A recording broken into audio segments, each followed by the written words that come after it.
I can neither confirm nor deny the existence of a Black Ops 3, but what I can say to you is this. You use your math. It's just math. You know, if you've covered basically, 58 through 2058. Yeah.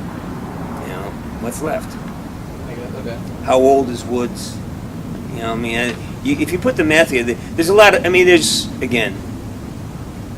There's so many things in this answer I can't say. There's so many things that I know, and there's a few things that I don't know that really impact everything.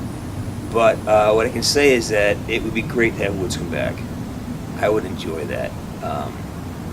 I think a third part for Woods would be. But there are so many moving parts in these things, and even begin to conject on it would change one of the moving parts. So, yeah, it's very sensitive. It's very sensitive. This thing, you're talking about a multi-billion-dollar franchise, and every like as I told you before, every time I open my mouth, I get in trouble. So it's funny. Everything from theater to television to film. I'm gonna wait for this. I've got my bike and hear shit I say.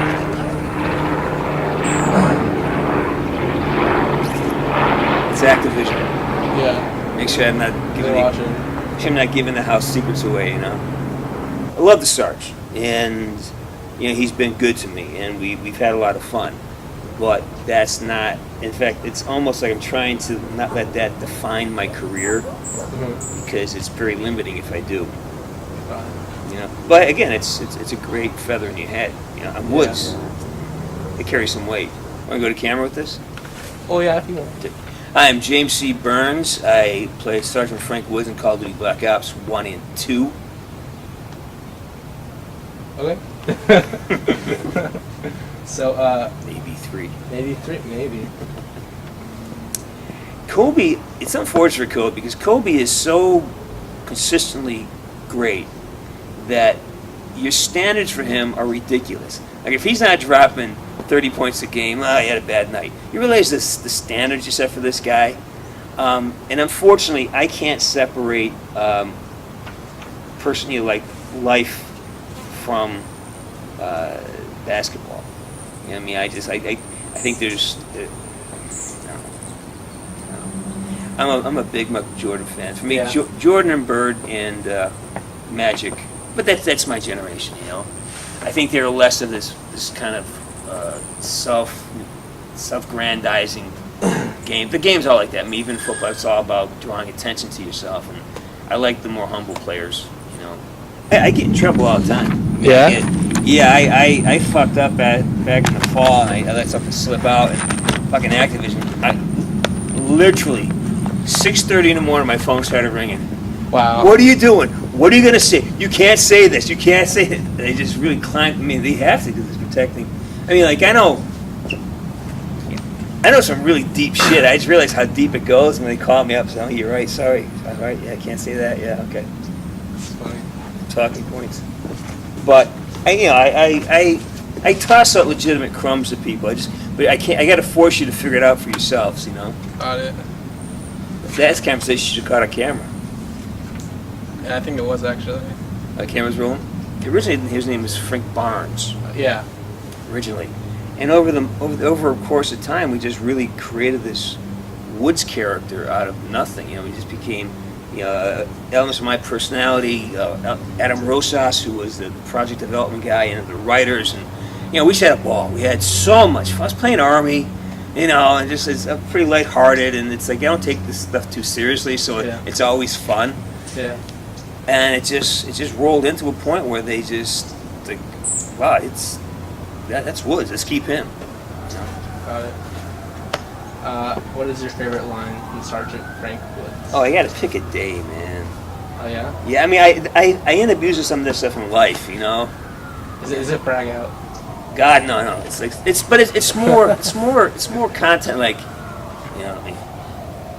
see that cup of tea? Take it. It's just stuff like that, Yeah. My girlfriend be yelling at me, go, "You can't kill me!" It's like they're so ingrained, and there's so many. And in all honesty, I don't remember half the lines I say. Oh, yeah? Every day on Twitter, someone will shout one back, and, oh, that was a great line, I forgot about that. You know, and some of the fans really have it down. Like, they really challenge me. Like, wow, when did I say that? I gotta go back and look it up. You know, and a lot of it happened, and you know, it just is impromptu. It's just like things that just shouted out. Yeah. You know, it happened to come out of my mouth like, Nurse Batshit, where are my smokes? That wasn't written. That was just something I said off camera because, you know, I try to keep things moving and energizing, funny. Yeah. And they just kept it in because it's a really funny line. I go, where'd that come from? You know, it just... So funny, yeah. Yeah. All right, so do you have a favorite, like, scene that you had to do for either Blockhouse 1 and Blockhouse 2? Again, man, it's pick a day. You know, maybe the very first scene we ever did, at least I did, because there's a whole other backstory to how I ended up on the game. Because I wasn't, even though I did all the testing for the game, they wanted a star in the role of Woods, obviously, because it was gonna be a big role, and there was real contention. Like I didn't have the job at first, so they actually brought me in. You know, I invented the role. They gave the role to somebody else, and they said, "Well, we really like the other guy better." So then they had to reshoot of us. So my first day was the day we shot that the infamous "You Can't Kill Me" scene, and we ended up shooting that scene twice. Wow. Yeah, but for a bunch of reasons. But that's probably my most prominent memory. Is the very first day of shooting. I enjoy Sarge. He's funny. He's like an alter ego. He's that guy we all want to be. Say what he wants. You know, he's a badass. You know, he's really is a fantasy character for all of us. You know, I don't. You know, I live in the hills. I'm an actor, and I live in Hollywood. You know, I wear fleece when it's 75 degrees out. So the Sarge is really he's a fantasy for all of us. You know, and he gets to say things. You know, he can take a bullet because you don't really. I'm in no danger, so I can be as big a badass as I want because I'm never in any real danger except missing lunch. You know, if you're in theater, you got to project a little bit more. If you're on film and you're close, it's a lot more stillness. Commercials, you got to take the idiot pill. You know, I mean, there's just you have the and as what you're selling as an actor, as an artist, is your control over your tool, and that is your voice, your face, your body, your emotions. You have this control. Hopefully, you have control. So when you have to make adjustments, you do that. That's why you get paid. One of the reasons you get paid. How long did it take to get all this stuff on? About 2 hours. Every day? Every day. Today you got this. Thank God they had these pretty girls. They're really pretty girls. Oh yeah. One at a time.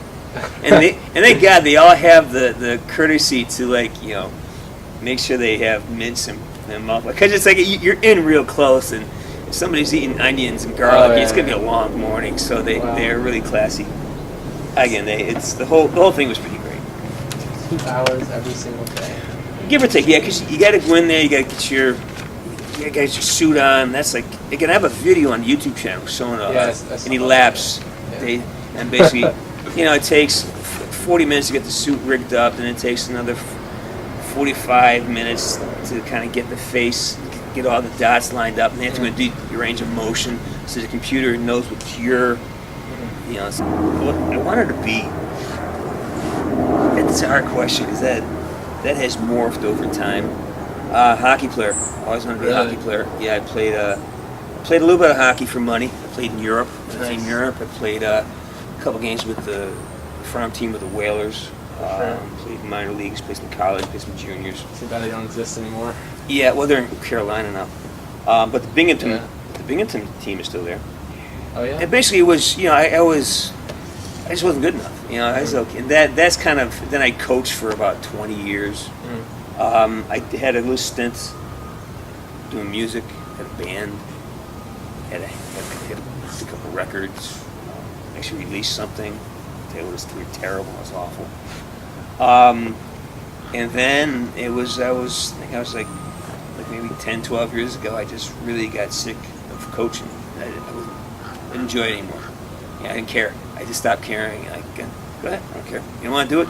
Because as a coach, you really got to fight to get these kids to, oh no, bend your knees. I'm tired. Bend your knee. And teaching. And I'm a stickler for technique. Mm-hmm. Technique is like, without technique, nothing works. So basically, about 10, 12 years ago, I really caught myself.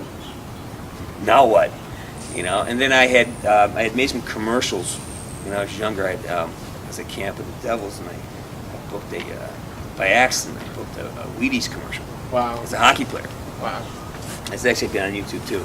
Really? So it was great. I mean, it made a bunch of money. And the commercials don't make the money that they used to, but I made so much money. I was like, wow, that's interesting. And then every now and then a commercial would pop up, and I'd get it. Did a Levi's thing, a couple beer, because I was the right type for that kind of guy stuff.